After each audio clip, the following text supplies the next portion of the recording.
Happy New Year! Get ready to cry!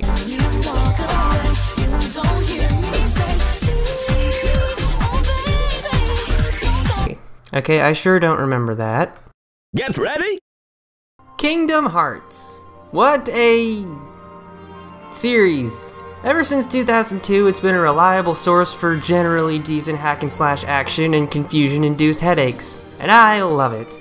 With Kingdom Hearts 3 finally coming out at the end of this month, I decided to cover the first two entries in the series, as in 1 and 2, not 1 and Chain of Memories, which interestingly enough was my first Kingdom Hearts game. Strangely enough, I've never played the first game before this, so I grabbed the Story So Far bundle and decided to talk about it. But first, how the heck did this bizarre fusion of classic cartoon movies, angsty JRPG characters, and big banana shoes even happen? Well, the answer is Super Mario 64. No, really. Back in the 90s, 3D platformers were a pretty big market, and Mario 64 was the heaviest hitter. So, of course, Squaresoft, now known as Square Enix, wanted in on that. But they didn't at the time because they didn't want to compete with Mario using a platformer not focusing on a character with his amount of fame, despite the fact that they were with Sony at the time, and it was during their golden age. So really they could have made anything, but whatever. Well, to be fair, they just wanted to make a 3D action game with free movement like Mario 64, not really a platformer necessarily. As they were talking about the idea, Tetsuya Nomura, longtime character designer at Square, overheard their conversation and asked to be the director. So they let him be the director, cause why not, he's a cool guy. Then one day, by complete coincidence, Shinji Hashimoto got in an elevator with a Disney executive and pitched the idea to make Mickey Mouse the star of this potential game. Disney was all like, yeah, okay, sure, why not? And after some brainstorming, Nomura decided to make it an original story crossing over classic Disney movies and Final Fantasy. Because when you're given the chance to adapt some of the most beloved animated films of all time, and it's for a company with one of the most successful video game franchises ever, you know, why not slap them together? It makes sense. And that's how we got Kingdom Hearts. The story, everyone's favorite aspect of Kingdom Hearts, is actually somewhat straightforward given this is the first game in the series and probably wasn't created with all the prequels, sequels, and in-betweequels in mind. It starts off with our now beloved trio of Sora, Riku, and Kairi building a raft with the desire to travel to other worlds despite being 13 and their only supplies being a couple mushrooms, some water, and a few coconuts. By the by, am I the only one who didn't know Sora was supposed to be 13 in this game? I thought he was 10. He's way too nice to be 13. Riku I can kind of believe, but no, not Sora. Anyway, the intro has you play as Sora as you get used to the controls and wander around the island collecting said supplies I mentioned earlier, talking to Waka, Titus, and Selphie for some reason, and losing against Riku in fights because I swear he can't be beaten here. I kind of like this because it gives you the sense of what Sora's usual life is like and sets up Riku as a powerful adversary before monsters invade his island and he's forcibly separated from his friends as his homeland is devoured and kind of disintegrated from existence. Yeah, not his best day.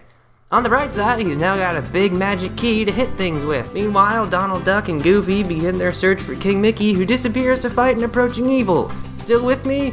No? Okay, our three heroes meet in Traverse Town, one of the few original worlds in the game. Well, at least they do after Sora wanders around and fights Heartless, the main enemy force of the franchise, which I will now attempt to explain as simply as possible. See, in this series, a person is essentially made of their physical body and their heart, which is like their soul, memories, personality, etc. A person's heart contains both light and darkness, which is obvious as to what they are. If someone's heart is entirely consumed by darkness, it leaves their body and becomes a Heartless. Yes, that means the Heartless are literally made of hearts. It's misleading. Basically, they're soul vampires made of pure evil and hatred, and some of them honestly look pretty cute. Once all three heroes meet up, the goal is to explore various worlds and search for their friends, fight back the Heartless, use the Keyblade to seal each world from approaching darkness, and help whoever they meet along the way. They also uncover a plot led by Maleficent to use the Heartless to kidnap the 7 Princesses of Heart to unlock Kingdom Hearts, which is the heart of all worlds. I promise, this is supposed to make sense.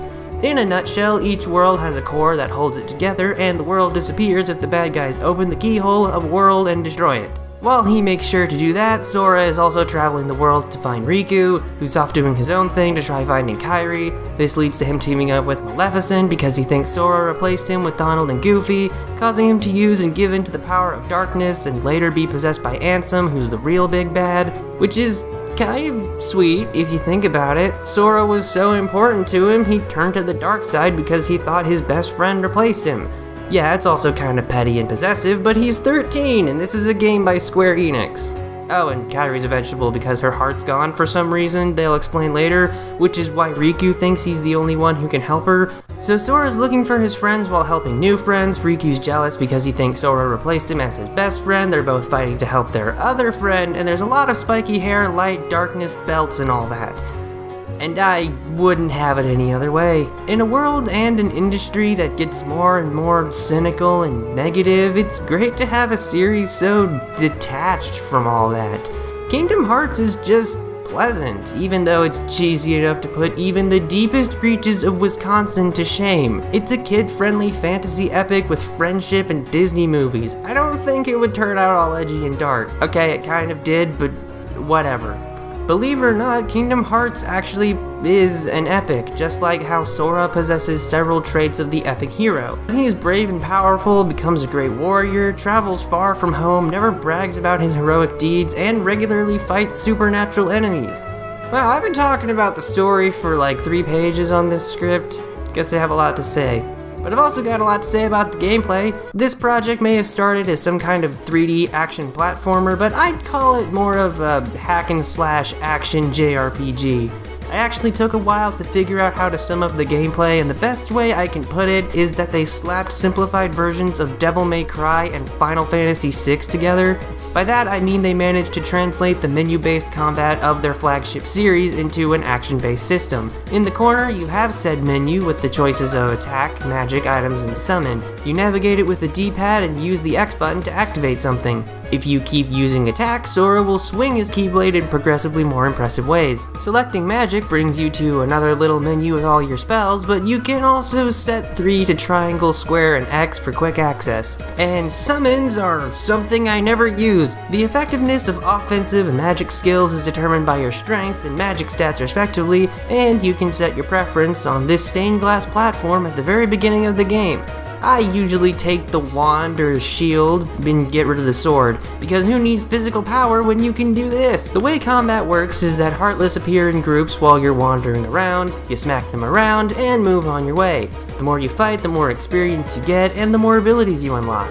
New attacks, bonus item drops, spell augmentations, etc. Speaking of spells, you get a decent amount and they each serve a different purpose, which is always nice. Fire can shoot a single enemy multiple times, Blizzard is more like a shotgun with a wider spread, lightning attacks everything around you, Arrow is actually a shield, which I thought was kind of strange, and Cure is basically mandatory to beat the game, so make sure to use it a lot, map it to X. You need to watch your MP though, which luckily you can regain by hitting things, and it feels really good to hit things in this game. Although you can really tell this is the first in the series. Not to say it's bad, but it's just kind of slow and rigid when compared to later games. The amount of time between swings or guards or the time it takes to cast Cure can get kind of annoying after a while, and the camera is a bit too zoomed in to really see what's going on around you. Then there's your allies, Donald and Goofy, who just don't rely on them too much. On the bright side, you can buy and craft accessories and weapons to increase their stats and slightly, ever so slightly, improve their chances of not dying. You even unlock new Keyblades for Sora once you beat a world, which can change its appearance and your own stats. There are quite a few, but my best strangely ended up being Divine Rose, which you get from Belle from Beauty and the Beast. I say it's weird because my dog is actually named after her, so I don't know, I just think that's neat. But that's just covering the combat, and while that's a big part of the game, the rest is a bit wonky. It's a cycle of going to a new world, wandering around, happening upon a cutscene, wandering around some more, finding another cutscene, wandering some more, beating the boss, seal the world, and find a new one, fighting Heartless all the while. Unfortunately, to find new worlds, you need to use the Gummi Ship. Look, I'll just make this quick. The Gummi Ship is awful. I know they were inspired by Mario 64, but did they really need to include a poor man's Star Fox? I'm not kidding, this thing is just awful. It's slow, boring, and way too frequent since you have to do a mission every single time you go to a new world until you get the warp drive, although you still need to do it when going to a new world for the first time. All you need to do is hold down the circle button to fire and occasionally move the ship. Very occasionally. I managed to beat at least 4 missions by just holding down the button and not looking at the screen. And even the last one, which was supposed to be the highest in difficulty, by setting my keyboard on the circle button. Not kidding. It's weird how lousy it is, considering how many parts you find to customize your ship as rewards. Yes, you customize them. It's lame, and I'm moving on. At least the 11 worlds you get to explore are pretty neat. Traverse Town, Wonderland, the Olympus Coliseum, Deep Jungle from Tarzan, Agrabah from Aladdin, Monstro the Whale from Pinocchio, Halloween Town, Neverland, 100 Acre Wood, Hollow Bastion, and the End of the World. Hey, you forgot one! No, I didn't.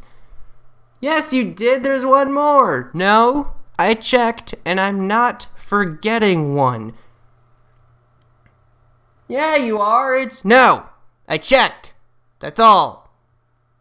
Anyway, like I said, your job is to run around and jump around the worlds to find treasure and just wander around, because you have no indication where to go until you happen to find the one thing that actually moves the story forward, which is really one of my biggest problems with the game. There's never really any conveyance on where you're supposed to go next, so it can take forever to get to the one area needed to actually progress the story. Plus, the lack of any map just makes it even more annoying since I can never tell which direction I'm supposed to go in, and exploring by itself is kind of annoying because despite being inspired by a 3D platformer, the jumping is really weird. Like, it's just stiff and unnatural and not good.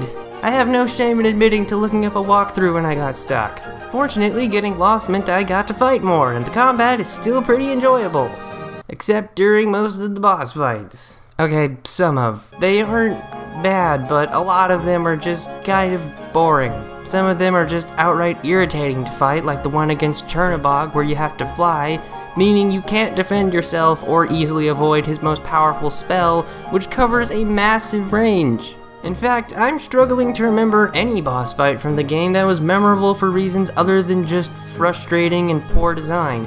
Meanwhile, I can think of several from Kingdom Hearts 2 because I enjoyed fighting them. Still, get through all the Disney worlds and you'll make it to Hollow Bastion, where you lose your Keyblade and allies to Riku, so you have to explore the castle with Beast for a while, leading to a pretty great fight against your possessed best friend. This fight is way better than the final stretch after it, in my opinion. It's also one of the weirdest parts of the game since, spoiler alert, but it's been like 17 years. Since they revealed Kairi's heart was inside Sora this whole time, Ansem was using the darkness inside Riku's heart to possess his body, and Kairi is actually one of the 7 princesses of heart. Yeah, okay. So Sora stabs himself with Riku's Keyblade in order to release Kairi's heart somehow, since it has the power to unlock hearts, I guess. Turns into a Heartless for a bit, before getting better thanks to the power of friendship. The final stretch of the game happens at the end of the world, where you participate in one of the most drawn-out challenge rooms ever and fight Ansem, whose screen time in this game probably totals under 30 minutes. I don't know.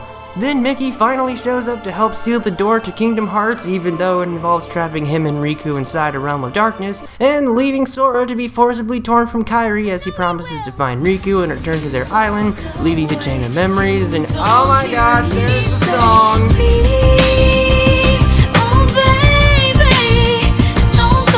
And that's Kingdom Hearts 1, a kind of clunky, sometimes frustrating, always weird melting pot of great concepts and occasionally wonky executions. It's cheesy, it's a bit dumb, it's awkward to control, but I can say for certainty that there's really nothing else like it, and I love it for that. I still had a great time playing the game, and even with all the times I got lost, died to a cheap attack, or had to revive my allies for the 20,000th time, there's just something about Kingdom Hearts I can't help but love. The story is appealing in that Saturday morning anime kind of way where bad guys are bad because they're bad and friendship can solve all your problems if you just believe hard enough. And while the gameplay isn't really the best even for the series, it's still satisfying enough for me to not get tired of it. Throwing all of this together creates a unique experience that only someone like Nomura can make, where no concept is too crazy and there can never be enough belts and zippers. Ever. Although it's a fine game on its own, it soon led to greater things, and sometimes pointless things, and often very confusing things, and usually very sad things, and why are you like this, Nomura?